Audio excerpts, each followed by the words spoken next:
नमस्कार साथियों, मैं हूं वंदना भारती और आप देख रहे हैं कमोडिटी इनसाइट्स विद वंदना भारती। एक इम्पॉर्टेंट अपडेट यहां पे देना था और वो ऑब्वियसली यहां पे जैक्सन होल सिंपोजियम में जो भी हुआ उसके बारे में आपसे डिस्कशन करना था। ये एक ऐतिहासिक मीट थी जिसमें कि हम लोगों ने फिर से S&P में एक रिकॉर्ड हाई बनता हुआ देखा। स्टैंडिंग ओवेशन दिया गया पॉवेल को और यहाँ पे मेन अगर क्रक्स निकल के आया वो क्या आया, उन्होंने कहा कि इकोनॉमी की हालात को देखते हुए और जिस तरीके से अनएम्प्लॉयमेंट एक रेंज में है और इन्फ्लेशन भी एक ठहराव के साथ अभी है, हम यहाँ पे 2 रेट कट कर सकते हैं। यानी कि उन्होंने कहा इतनी बात तो तय हो गई थी, जो कि एक संशय था मार्केट में कि सितंबर में रेट कट्स यहाँ पे जो 90% पॉसिबिलिटी थी वो 70 पे आ गई हुई थी।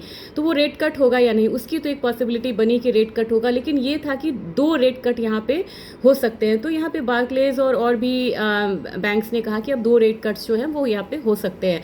लेकिन मेजर एक क्वेश्चन ये भी है कि उन्होंने कहा है कि जंबो रेट कट का यहाँ पे एक्सपेक्टेशन मार्केट में नहीं है। यानी कि बहुत लोग सोच रहे थे कि 75 बेसिस पॉइंट भी होगा, वो नहीं है। वो 26 के बारे में 2026 के बारे में है कि 3.2% या 3.25% तक 2026 में आ सकता है।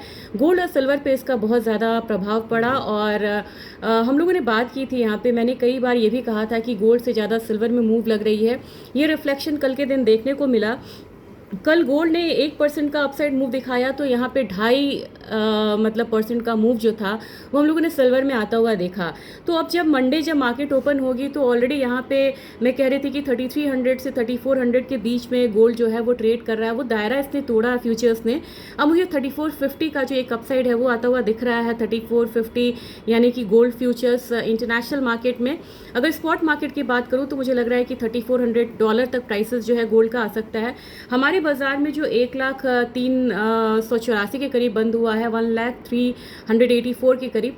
अब मुझे लग रहा है कि वहाँ पे प्राइसेस धीरे धीरे 1,01,500 से लेके 1,02,000 तक आ सकता है। सिल्वर की बात की जाए तो सिल्वर ने $39 के करीब यहाँ पे क्लोजिंग दी और मैंने आपसे फ्राइडे ही कहा था मॉर्निंग में कि $38 से ऊपर की क्लोजिंग होती है तो नेक्स्ट ये $39-40 आने में बड़ी तेज़ी से आएगा। वही मूव अब यहाँ पे लग रही है। 1,16,000 से ऊपर की क्लोजिंग यहाँ पे हुई है। एक दिन में 2,500 से ज़्यादा का चाल देखा है सिल्वर ने। अब मुझे 1,18,000 से 1,19,000 वाला रेंज जो है वो सिल्वर में आता हुआ दिख रहा है। तो स्टार्ट आने वाला है, उससे पहले जिन लोगों को फिजिकल में बाइंग करनी है, मैंने एक बार करेक्शन आया तो भी कहा था कि आप बाइंग यहाँ पे ज़रूर करिए। वो बाइंग आपको यहाँ पे कर लेनी चाहिए, नहीं तो फिर श्राद्ध के बाद जो अब करेक्शन आएगा वहाँ पे मौका मिलेगा, तभी आप यहाँ पे फिजिकल में बाइंग करने का आपको बढ़िया मौका मिलेगा। क्योंकि जो लोग ऑस्पिशियस नहीं समझते वो लोग उस बीच में करेक्शन आएगा फिर भी नहीं खरीदेंगे। तो पार्शियल तो अब मैंने सजेस्ट करा था बाइंग करने के लिए, और आने वाले समय में मान के चलिए कि 1,18,000 19,000 आपको सिल्वर में देखने को मिल सकता है। और गोल्ड की बात की जाए तो 1,02,000 का लेवल देखने को मिल सकता है।